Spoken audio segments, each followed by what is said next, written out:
I'm not a very edgy person, but edges in watercolour are super important, and if you learn to control them and get the balance, then they will take your art to the next level. So lost and found, hard and soft, and that's what we're going to look at. My name's Liz Chaderton. I'm a watercolour artist based in Berkshire, and every week I bring you a tip, trick or technique that I wish I'd known about ages ago. And this week it's all about the importance of edges. So let's have a think what we mean by edges. And just before we do that, I need to say a big thank you to Jamie Santillano, who suggested this as this week's topic. So if there's a topic you want covering, leave a comment and I'll have a go. Jamie wanted to know all about edges and about blurring them out. So let's just think what an edge is. An edge can be a boundary of an object, you know, the edge of a petal, but it can also be where one colour turns into another or one tone goes into another. Think about shadows, the dark tone against the light.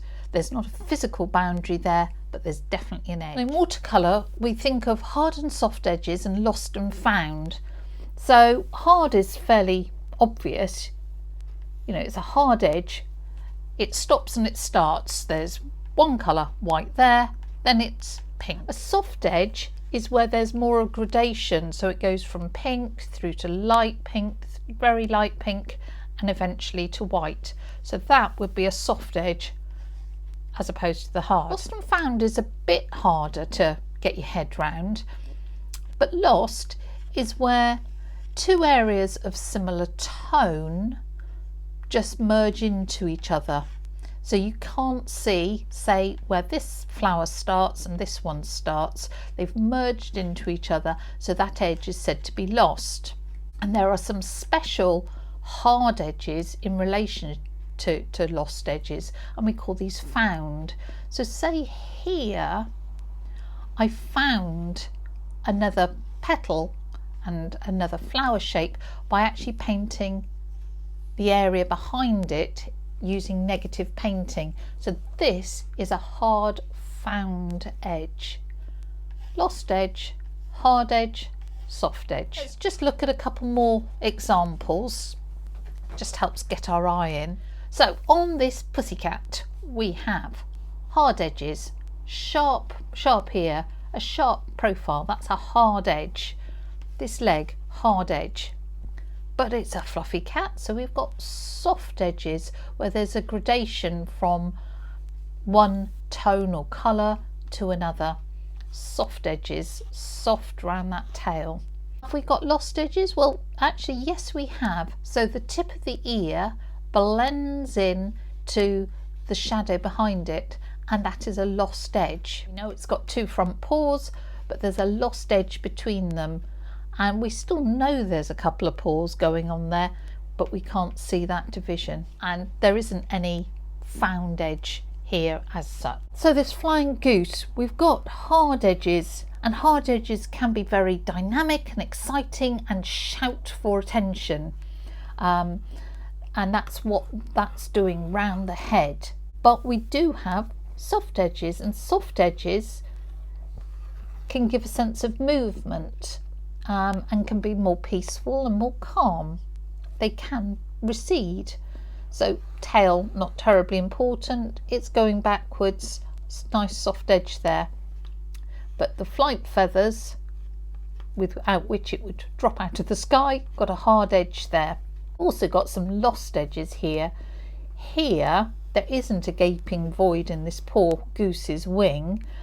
That edge has been lost, where the light is hitting the front of the wing against the background.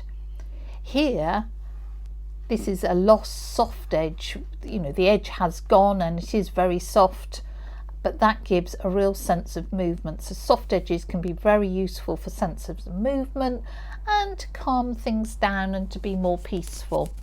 So the big question is, how do we produce them? Hard edges should be fairly obvious, that if we've got dry paper and wet paint, we will get a very strong hard division between colour and another, which might give you an immediate clue about how to produce a soft edge. If our paper is wet, let's not make it too wet, but if it is wet and we put paint on, we will get a soft edge. And you can see these beautiful feathery marks. The big downside of wet on wet is that you don't have a lot of control of how far the colour travels. If this had been a bit drier, in fact, if I put on a little bit of paint now, it probably won't travel as far because it's a little bit drier. So you do have some control. So the way to control your edge a bit more is to first of all do your wet on dry, and you've got a hard edge, and then to soften it off. One way of softening it off is to use a damp brush. I'm just going to control how much water is on my brush using a sponge. Now if I come up to that edge and we can just take off any paint that goes too far, and we get a soft edge.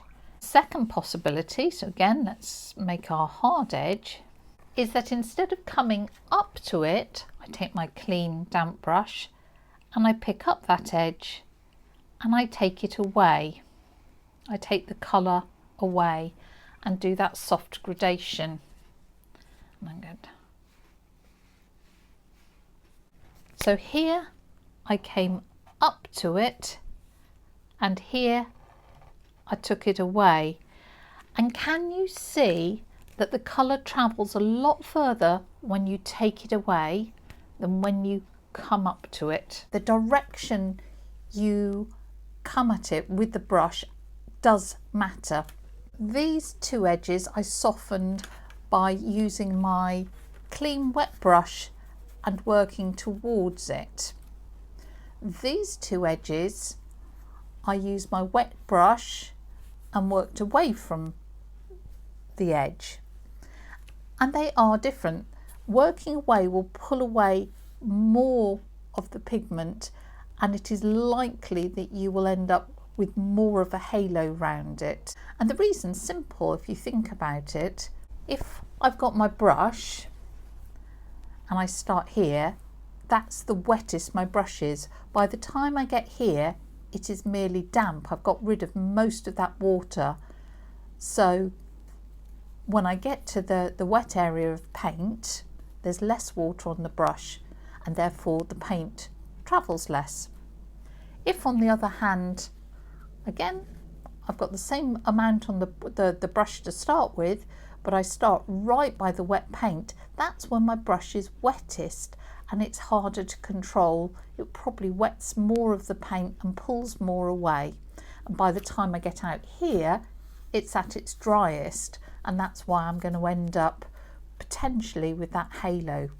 If you're softening an edge and only want to soften it slightly, work into it rather than softening and pulling away. If you want something a little more edgy and wild, a little bit more fun perhaps,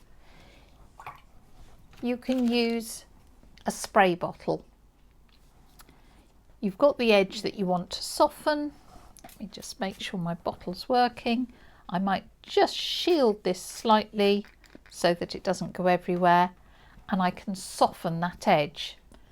Now, once again, if I don't like where it's going, I can control the edge of it with my sponge or with kitchen towel, something like that. And in fact, I've virtually lost that edge. In fact, that would make a nice little shadow there, and you very often lose the edge between an object and its shadow. You can't see where one starts and one stops. So this gives a wilder, more random effect. This is far more controlled. The other way you can soften your edge is after it's dry. So I'll have to put some paint down. The great thing is, If you are painting and you look and think, oh, I wish I'd softened that edge, you don't need to despair. The success with which you can soften edges will slightly depend on the pigment that you've used, because we know that some pigments are a bit more staining than others. But I would suggest using a short flat brush that is damp, and then you can tickle the edge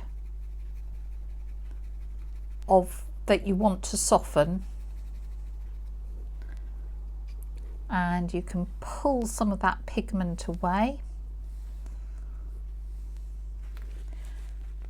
And if you want to just dry off there, so you don't get that halo around where you've softened, and you will have a lovely soft edge. So as a general rule, I would say in any painting we're looking for that balance of hard and soft and lost and found to add interest and movement to our paintings.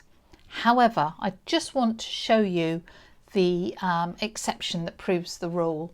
I came across Benjamin Pearce's work on Instagram, and it's wonderful. He uses all hard edges, really high contrast in his urban sketches. Much as I said at the beginning that often if you use too many hard edges it can look childish and cut out. Well, Benjamin's work just proves that it doesn't.